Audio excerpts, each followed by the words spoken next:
अस्सलाम वालेकुम दोस्तों, उम्मीद करता हूँ आप लोग सारे खैरियत से होंगे, ठीक ठाक होंगे।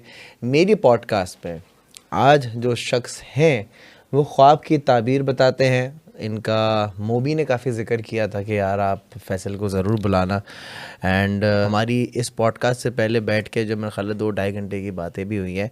सो मेरे साथ है फैसल सर। अस्सलाम वालेकुम। वालेकुम अस्सलाम। खैरियत से हैं आप? ठीक अल्लाह का ठाक शुक्र, हैं? अल्हम्दुलिल्लाह अल्हम्दुलिल्लाह। फैसल भाई, सबसे पहला सवाल जो सबसे बेसिक सवाल मैं आपसे करूँगा, ख्वाब क्या है और क्यों आते हैं?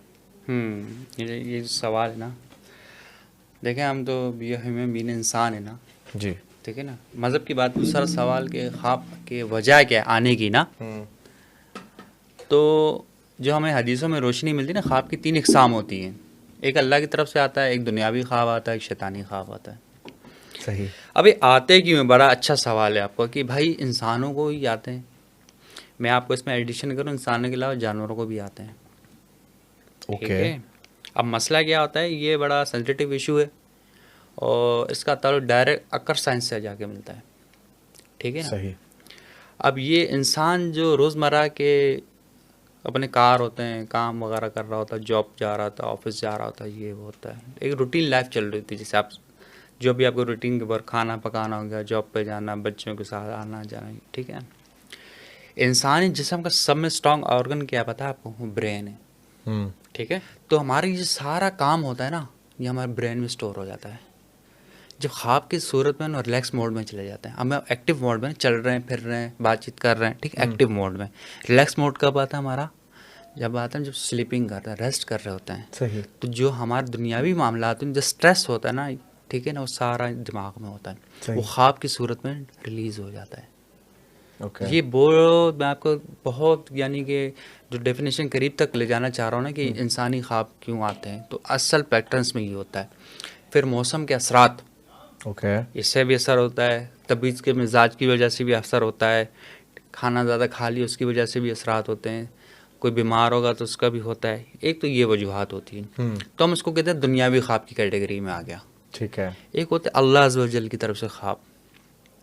वो आदमी ख्वाब देखता है कि अल्लाह अज़्ज़ व जल की, जिसे हम लोग कहते हैं मुबारक ख्वाब, बरकत वाले ख्वाब, ठीक है ना। अब देखें हम लोग माशरा, इस्लामी माशरा में टर्म्स होती हैं यार, हमें अच्छा ख्वाब आया या बुरा ख्वाब आया।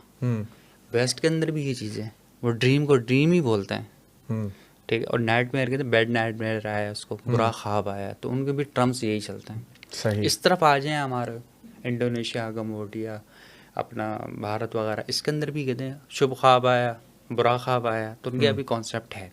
सही। यानी कि मज़हब के खाने के अलावा भी तमाम इंसान हैं, वो सारे ख्वाब देखते हैं, उनकी ताबीरें होती हैं। सही।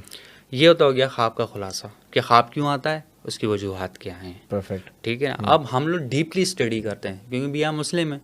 मुस्लिम होने का हमें समय बड़ा एडवांटेज क्या है पता है आपको? बताइए। हमारे पास हर चीज़ लिखी हुई है। जितने भी मज़ाहिब है ना, उनके पास कोई रिकॉर्ड नहीं है, हमारे पास हर चीज़ का रिकॉर्ड है। छोटी से छोटी सुन्नत का रिकॉर्ड है, बड़ी से बड़ी सुन्नत का रिकॉर्ड है। तो ख्वाब भी बहुत बड़ी अहमियत है ना इंसानी ज़िंदगी के अंदर, ठीक है ना। तो नबी पाक सल्लल्लाहु अलैहि वसल्लम का जब आए थे मदीना शरीफ हिजरत करके, आप तो रूटीन वर्क था नबी पाक सल्लल्लाहु अलैहि वसल्लम का। फजर की नमाज के बाद मस्जिद नबी में तशरीफ़ फरमा होते थे। आप फरमाते थे जिसने जो ख्वाब देखा मुझसे पूछो, मैं उसकी ताबीर बताऊँगा। ये नबी पाक रूटीन का काम था। इवन कि नबूवत से पहले नबी पाक 6 महीने पहले सच्चे ख्वाब आना शुरू हो गए थे। आप पढ़ें, तारीख मिलती है हम लोगों को, आप जो ख्वाब देखते तो हूबहू सच्चा हो जाता था। क्योंकि नबी पाक सल्लल्लाहु अलैहि वसल्लम की हदीस है कि सच्चा ख्वाब नबूवत का 40वां हिस्सा है। हज़रत सैयदना खलील अलैहिस्सलाम को भी ख्वाब आया था इस्माइल को ज़िबा करने का। आपने देखा ना, हम ये करते हैं, कुर्बानी करते हैं, इसका बैकग्राउंड चेक करा, वो यही चीज़ है। तो जो अम्बिया के ख्वाब होते हैं वही का हिस्सा होता है, ठीक है ना। एक और नबी वसल्लम की हदीस है कि भाई मेरे बाद को यानी कि वही का सिलसिला ख़त्म हो गया, क्योंकि हमारा ईमान है कि नबी पाक सल्लल्लाहु अलैहि वसल्लम आखिरी पैगम्बर सब आए, इसके बाद कोई पैगम्बर आएगा नहीं। अच्छे लोग आ सकते हैं, वली अल्लाह भी आ सकते हैं, उसके लिए मैदान खुला है। लेकिन जो रिसालत का मसला है ना, वो तो अल्लाह की तरफ से होता है और अल्लाह ही देता है, जिसको चूजिंग मत कहते हैं हम लोग, ठीक है ना। उसके बाद चीज़ नबी पाक का रिसालत ख़त्म हो गई। लेकिन क्या है, रिसालत तो ख़त्म होगी लेकिन हमारा दीन मुकम्मल हो गया। आप एक मैं आपको छोटी सी हदीस सुनाऊँ, आप हैरान होंगे। एक हदीस का मफहूम है कि नबी वसल्लम के पास शख्स आ गया, या रसूलल्लाह कि मेरे सब बच्चे गोरे हैं, एक बच्चा काला क्यों पैदा हुआ? नबी वसल्लम ने, तुम ऊँट पालते हो? उसने कहा मैं ऊँट पालता हूँ। तो नबी वसल्लम ने कहा तुम्हारे सारे ऊँट किस रंग के हैं? उन्हें सारे ऊँट काले, इक्का दुक्का काले रंग के हो जाते हैं। तो नबी वसल्लम ने पूछा कि काला रंग का क्यों हुआ ऊँट पैदा? कहता आपको नहीं पता कि रसूलुल्लाह ऊँटने की एक रग दब जाती है जिसकी वजह से बच्चा काला पैदा होता है। तो नबी वसल्लम ने कहा ठीक है, तो ये मामला इंसानों के साथ भी है। हमें छोटी से छोटी सवाल का और बड़े से बड़े सवाल का जवाब मौजूद है रिटर्न में, सुन्नत के पर। सही। और जो हम लोग कैटेगराइज करते हैं ना ख्वाब की ताबीरों को, ये हमारे को वहाँ से ही रोशनी मिली है कि नबी पाक सल्लल्लाहु अलैहि वसल्लम ने कैटेगराइजेशन बता चुके हैं, हदीसों में इनका जिक्र है। अब क्या होता है, मुब्बिर पे बात आती है कि वो मुब्बिर एक ख्वाब को किस तरह सुनता है, किस तरह रिएक्ट करता है, उसका तो शऊर होना चाहिए। वो फ़ौरन अंदाज़ा लगा ले जो ख्वाब है, ये जो बंदे को ख्वाब आया है वो किस कैटेगरी का है, दुनियावी है, शैतानी है, ये अल्लाह की तरफ से।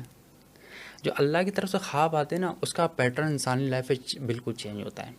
सही। और जो दुनियावी ख्वाब होते हैं उसका असर तो होता है लेकिन पैटर्न का भी चेंज होता है।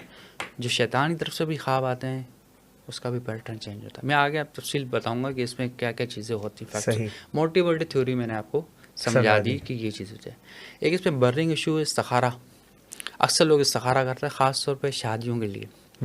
आपका नाम लिया, आपकी वालदा का नाम लिया, या लड़की का नाम या उनकी वालदा का नाम, तो आपने देखा नानी का नाम। 95 केसेस में क्या होता है, 95% केसेस में होता है जो लोग मौलवियों से इस्तिखारे निकालते हैं या कोई पीर साहब इस्तिखारे निकालते हैं वो उल्टे ही आते हैं। उसकी वजह क्या होती है वो बहुत डिटेल्स के साथ है, इसके ऊपर पूरा टॉपिक है इस्तिखारा का था। क्योंकि नबी वसल्लम ने जो कुरान और हदीस की तालीम दी थी, दीन सिखाया था, तो नबी वसल्लम ने इस्तिखारे की भी तालीम दी थी। इतना अहमियत रखता है हमारे यहाँ इस्तिखारा ज़िंदगी के अंदर। इस्तिखारा का छोटा सा इंट्रोडक्शन ये है कि इस्तिखारा का मतलब तलब खैर, तलब करना खैर किसकी ज़ात से, अल्लाह की ज़ात से। जिसकी ज़ात उसके काम में शामिल हो जाए तो उसको नुकसान होगा, नहीं होगा। ये वजूहत होती है। मैं तो प्रेफर करता हूँ, लोग आते हैं हमारे लिए इस्तिखारे के लिए कि हमारा भी इस्तिखारा कैसे किया जाता है, तो वही मैं आपको बता रहा हूँ। तो उसमें हदीसें हैं 7-8 हदीसें, ज़्यादा हदीसें भी नहीं हैं। एक तो जो नबी वसल्लम का, कल परसों भी मैंने लड़के को बताया था भाई, वो आए थे मेरे लिए इस्तिखारा करवाने, तो मैंने कहा भाई आप ये चीज़ पढ़ लें, 2 रकात नफल पढ़ लें, अल्लाह मुस्तग़फ़िर की दुआ है वो पढ़ लें, फिर आपको हो जाएगा। तो उसने कहा यार ये तो 2 रकात नफल पढ़नी पड़ेगी, तो फिर दुआ पढ़नी पड़ेगी, फिर ये। तो मैंने कहा इसमें कोई कराहत की बात नहीं, नबी वसल्लम मसनूई अस्कार है, ये पढ़े सुन्नत तरीका है। लेकिन नबी वसल्लम छोटी छोटी दुआएँ हैं, जैसे आपका नमाज का टाइम नहीं है, वज़ू का टाइम नहीं है, आपको फ़ौरन जाना हो या किसी से बात करनी हो, या तो आपको शॉर्ट दुआएं भी वो भी पढ़ते हैं ना, प्रैक्टिस में रहेंगे आप। तो जैसे जैसे पढ़ेंगे आपको बिलीव पड़ेगा अल्लाह की ज़ात पे। हम लोग कहते हैं अल्लाह की ज़ात क्या है, तवक्कल तो लिल्लाही, अल्लाह पे भरोसा करना। आपको पता है हमारा कितना भरोसा अल्लाह की ज़ात पे, आप अपने गिरेबान में खुद झांक लें। तो ये ताल्लुक़ मजबूत करने के लिए होता है इस्तिखारा अल्लाह की ज़ात से, तलब खैर दुआ होती है। क्या ये बात सच है कि अगर कोई इस्तिखारा करता है तो उसको ख्वाब में पानी पीना? हाँ जी जी, ले पिए सर, कोई सो तकल्लुफ़ थोड़ी है। हाँ थैंक यू। अच्छा, कि अगर तो इस्तिखारा करना है तो दुआ पढ़ के सो जाए, ख्वाब में आपको दिखाई देता है कि भाई नहीं ऐसा कुछ भी नहीं है। मैंने कम से कम 30-40 हज़ार तो इस्तिखारे निकाल दिए भाई, इस तरह कोई मसला नहीं है। तो कैसे पता चलता है आपको? ये नबी पास सुन्नत तरीका ये ना कि आपने इस्तिखारा पढ़ा, काम पे चले गए, काम हो गया समझ अल्लाह की तरफ से बेहतर था, काम नहीं हुआ तो समझ अल्लाह की तरफ से बेहतर नहीं था। असल मसला ये है, दुआ है ये। तो अगर यही सिचुएशन शादी वाले केस में, फॉर एग्जांपल हर केस में, किसी को अगर शादी करनी है, हर केस में, और इवन आप डॉक्टर के पास जा रहे हैं, कर लें आप इस्तिखारा, आपके लिए डॉक्टर बेनिफिट देगा। देखिए डॉक्टर से मुराद ये वो अच्छा बुरा नहीं होगा, लेकिन ज़रूरी थोड़ी आपके लिए वो अच्छा हो डॉक्टर, कोई ना कोई रास्ता निकल आएगा। लेकिन नहीं, मैं शादी वाला एक वो तो बर्निंग इशू है ना। हाँ ये तो सारा मसला चलता है। 95 लोग तो यही करते हैं, शादी कर ली सर पकड़ के बढ़ गया। 99% जो लोग करते हैं, चाहे वो लड़का हो चाहे वो लड़की हो, फैमिलीज हो आपस में दोनों की, वो इसीलिए करते हैं कि भाई क्या ये रिश्ता हमारे लिए सही है कि नहीं। और कहते हैं भाई इस्तिखारे में ना आया है, तो वो इस्तिखारे में ना आता कैसे? भाई देखिए मेरी बात सुने, हाँ, हमें किससे तकलीफ किया है? अल्लाह ने, बेशक। तो हम अल्लाह के ज़्यादा करीब होंगे ना अपने मामलात के अंदर। अल्लाह से दुआ करेंगे, कुछ भी करेंगे, जो अपनी तकलीफ बयान करेंगे, वो दूसरा आदमी कर सकता है आपकी जगह? नहीं कर सकता। तो इस्तिखारे का मामला इंडिविजुअली, नबी पास जब जिंदा थे, नबी पास ने इस्तिखारे की तालीम दी थी असहाब रसूल को। इस्तिखारा ऑनलाइन नहीं खोला था कि आ जाओ मैं इस्तिखारा निकाल रहा हूँ। कभी सुना आपने किसी हदीस में? नहीं सुना। तालीम दी। तालीम का मतलब कि अमल करे, फ़ायदा उठाए, खुद करे। जी। जब नबी बरहक सल्लल्लाहु अलैहि वसल्लम दुनिया में मौजूद थे, तशरीफ़ फरमा थे, आप बताएं उनसे कोई बड़ी हस्ती हो सकती है? जो सखारा करे हो और गलत आ जाए, तो इसका क्या मतलब है? ऑनलाइन कुछ नहीं है सखारा, ऑनलाइन खुद करना पड़ेगा। सही है। इसकी वजह क्या है खुद करने की, सोचा है? आप बताइए। तवक्कल, अल्लाह पे भरोसा। हम्म।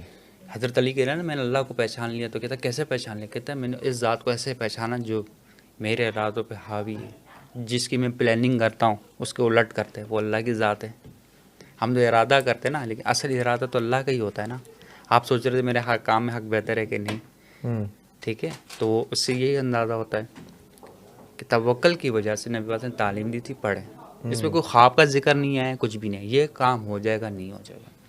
अमूमन हमने सखारा पढ़ता 8-10 चीज़ों के लिए पढ़ता, सफ़र के लिए, तजारत के लिए, घर की ख़रीद फरोख्त के लिए, शादी के लिए, ठीक है ना, मकान के लिए, यही होते हैं सखारे, ठीक है ना, मोस्टली यही होता है। ज़्यादातर यही है, जनरल बात बता रहा हूँ। हाँ, जो हमारे जैसे जो होते हैं ज़रा सबकॉन्शियस माइंड ज़्यादा चलता है, फिर तो हम हर चीज़ के लिए सखारा पढ़ लेते हैं। कहीं जाना तो पढ़ लो, इससे मिलना पढ़ लो, इसका खाना खाना खा लो। हम यहाँ आने से पहले भी सखारा जी जी अल्हम्दुलिल्लाह, यहाँ पे आने से मैंने पहले भी करा था, लेकिन उसमें रुकावट आ रही थी, तो मैं समझा इसमें अल्लाह की कोई बेहतरी है। या नहीं, बेहतरी से मैं हर हाल में, अगर काम मेरे हक में हो गया वो भी बेहतर है, नहीं हुआ वो भी बेहतर है, अल्लाह से अच्छा अवार्ड दे देगा। लेकिन लोगों को समझ में ही नहीं आता।